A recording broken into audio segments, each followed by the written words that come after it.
ये प्रिय साथियों, मैं सुरेंद्र मिश्र एम.ए. समाजशास्त्र गोरखपुर विश्वविद्यालय गोरखपुर वर्ष 1972-73 से 72 गोत्रीय ब्राह्मण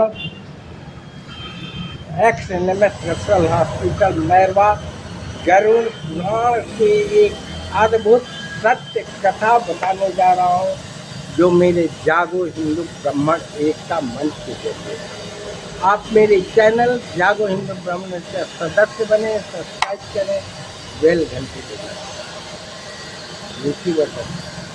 मैं चाहता हूँ कि ये आत्मा आपके मरने के बाद अपनी माँ को, पिता को, पुत्र को या पत्नी किसको अधिक चाहते हैं, किसको सोचिए। आप ध्यान से सुने, चैनल पर।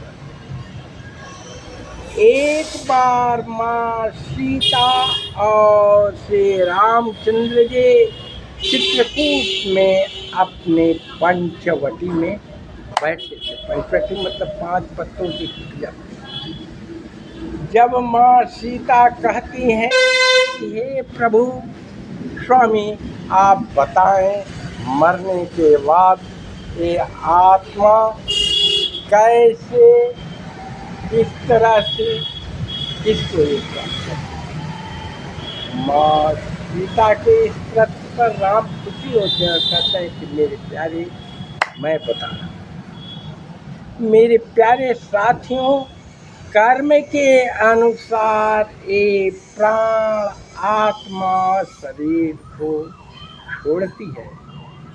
जैसे कर्म आदमी किया रहता है, नीचे के 2 अंगों से, जैसे मूत्राशय और मलद्वार, और नहीं तो अच्छा कर्म वाले के ऊपर से 7 दरवाजों से निकलती है।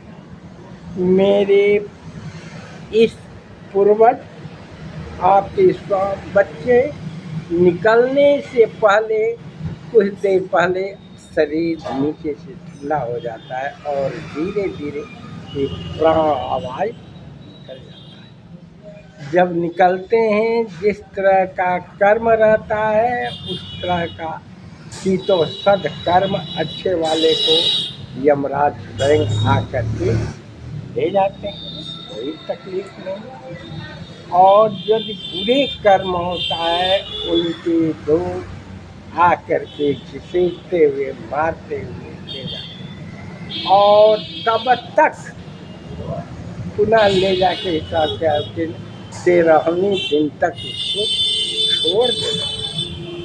जब वो आत्मा अपने परिवार में आती है तो देखती है, कभी आप सुने होंगे, वो आपको बात करना चाहती है, आज्ञा देना चाहती है, मगर वो बोल नहीं पाती। इसलिए कभी दरवाजे का घंटी बज जाता है, कभी ठंडी ठंडी हवाएं चलने लगती है, कभी कुछ होता है। इसलिए मेरे प्यारे साथियों, उसको सुनने का, अनुभव करने का, जब 4, 5, 10, 12वें तक कर्म किया जाता है, मतलब श्रद्धा कर्म, यदि आप अच्छी तरह से करते हैं तो उनको पुण्य प्राप्त होता है। और 10 गाकर 11वां 12वां काम के दिन आप दान पुण्य करें, खिलाएं पिलाएं, वो प्लस उनका होता है। 13वां मतलब कि नया जन्म कर्म पाने पर उनका ऐड होता है। और यदि वही बुरा कर्म करता है तो माइनस हो जाती है।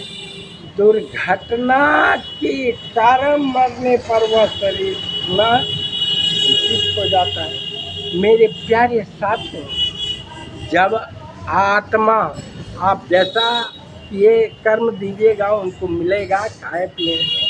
वेटिंग में 12 दिन 13 दिन रहते हैं और कर्म आपका ऐड होता है।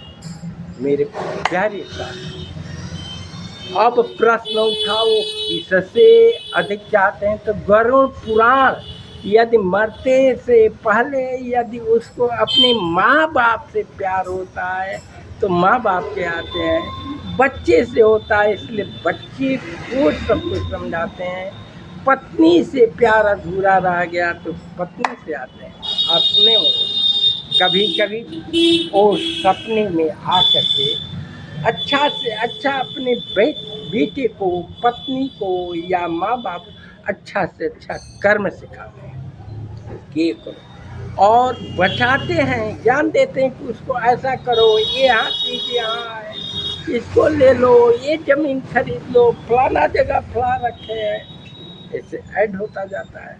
और जब खराब आत्मा होती है, खराब जोन में पैदा होता है, तो दुर्घटना भटकती रहती है, भटकती है, कुछ दफा होता है। मेरे प्यारे साथियों, इस तरह से जब आत्मा पूर्ण हो जाता है तो 12वां 13वां के बाद कर्म के अनुसार तो पूरा नया जन्म होता है। मगर अपने माँ बाप, बच्चे, बालक, पत्नी यदि अच्छा गति हुआ है तो उनको सजेस्ट करती रहती है, बताती रहती है। वो तो आपको बोल नहीं सकती, मगर 12 कभी दरवाजे का घंटी बज जाता है, कभी हवा बहती है, वो बोल नहीं पाते, संकेत देते हैं, बताते हैं। अतः मेरे प्यारे साथियों सनातनी, उनके हित के लिए काम करो और वो तो आपका आजीवन हो सकते हैं। जिससे अधिक प्रेम होता है उसको अधिक मानते हैं। एक गरुड़ पुराण राम श्री राम की मालिक माँ सीता को समझाते हैं और सीता जी को गरुड़ पुराण के माध्यम से राम एक कथा देते हैं। मेरे प्यारे साथियों, यदि आपको ये मेरा ज्ञान अच्छा लगा है तो मेरे चैनल को सदस्य बने, वेलकम बन गए हैं सदस्य, वेलकम। जय हिंद, जय भारत, जय सनातन।